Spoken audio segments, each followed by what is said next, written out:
150 మందితోటి మొదలుపెట్టే మన ప్రయాణం. ఒక 18,000 మనల్ని నమ్మే జన సైనికులు, వీర మహిళలు వచ్చారు. అదే ఈ రోజున 12 లక్షల మంది క్రియాశీలక సభ్యులు శక్తిగా మారింది. ఈ రోజున వేదిక పైన 21 మంది ఎమ్మెల్యేలు, 2 ఎంపీలు, 2 ఎమ్మెల్సీలు, మనకి చైర్మన్స్, నాయకులు, ఇంతమంది బలంతో వచ్చాం.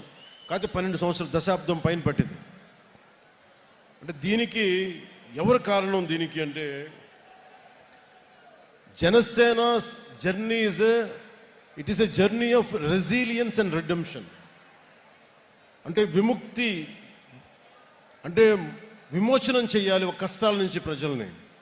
అలాగే తట్టుకొని నిలబడాలి, రెసిలియన్స్. ఎన్ని కష్టాలు వచ్చినా ఓరిమితో తట్టుకొని నిలబడాలి. అలాంటి గుణం నాకు ఉంది. కానీ నేను ఒక్కడిని చేస్తే సరిపోదు.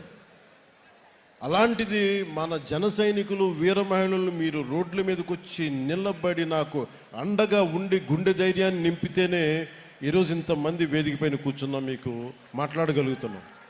You are the unsung heroes. మీ పేర్లు తెలియకపోవచ్చు, మచ్చుతోనే. అందుకని మేము ఈసారి ఏం చెప్పానంటే, మేము మాట్లాడటం కాదు, మీరు మాట్లాడితే మా నాయకులు అందరూ వింటాం. అందుకని నేను అందరినీ పిలిపించాను. తెలంగాణ నుంచి కావచ్చు, మన శివ కావచ్చు, చెంచులు యువకుడు. నేను ఎందుకు అర్థం చేసుకోగలంటే, ఒక సగటు యువతి యువకులు ఎంత కోపం ఉంటుందో నాకు అదే ఉంటుంది. సో 2014లో పెట్టి ఆ రోజున స్టేజ్ పై నిలబడి మాట్లాడినప్పుడు ఎంత ఉద్వేగంతో ఉన్నానో,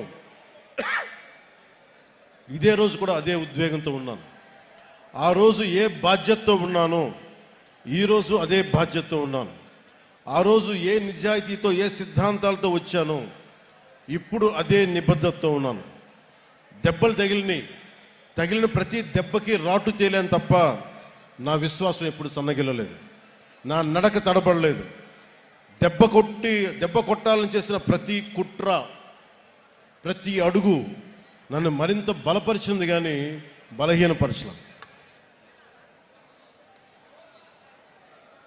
ఈ ప్రయాణంలో నాతో పాటు ఆ రోజు నుండి నేటి వరకు ఏ పదవి కోరుకోకుండా, గుర్తింపు కోరుకోకుండా అవిశ్రాంతంగా పనిచేసిన అన్సంగ్ హీరోస్, ఇందాక నేను చెప్పినట్టుగా you are the real heroes. మీరు నిజమైన హీరోలు.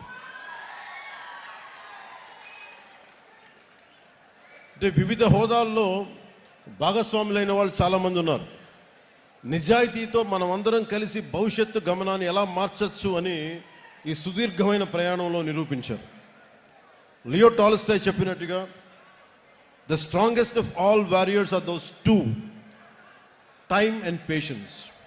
అంటే నిజంగా ఒక యుద్ధ రంగంలో తట్టుకొని నిలబడే బలమైన యోధులు ఎవరంటే కాలం, సహనం.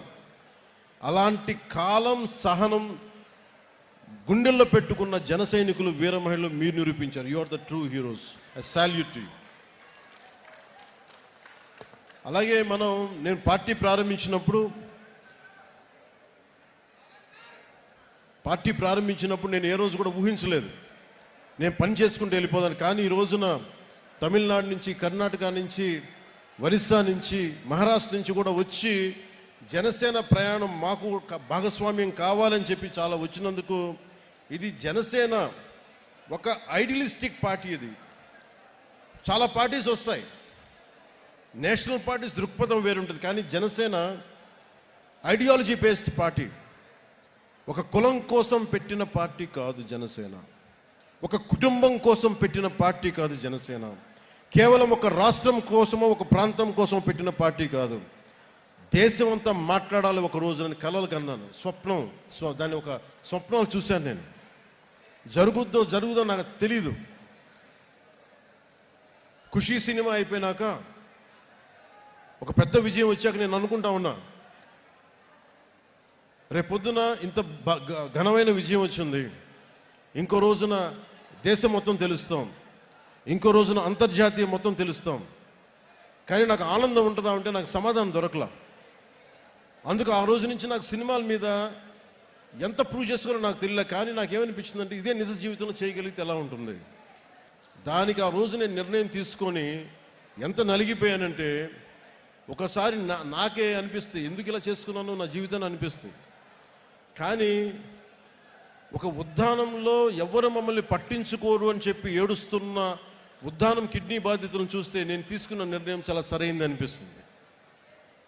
ఈ రోజున కూర్చోబెట్టి ప్రతి సమస్యల్ని ఎప్పుడు రోడ్లంటే మాకు తెలియదు, డోలీ మోతలు తప్ప అన్న గిరిజన గ్రామాల్లో రోడ్లు వేయిస్తుంటే నేను ఆ రోజు తీసుకున్న నిర్ణయం సరైంది అనిపిస్తుంది. ఈ రోజున మారుమూల ఎక్కడికి వెళ్ళినా, మహారాష్ట్రకి వెళ్ళినా లేదంటే తమిళనాడు వెళ్ళినా ఇంతమంది జనం వచ్చి నీకు ప్రేమగా పలకరిస్తుంటే నేను తీసుకున్న నిర్ణయం సరైంది అనిపించింది. ఈ రోజున నేను కష్టాలు కొలిమిలో నుంచి నలిగి వచ్చా మనందరిలాగే. సో అందుకని ఇక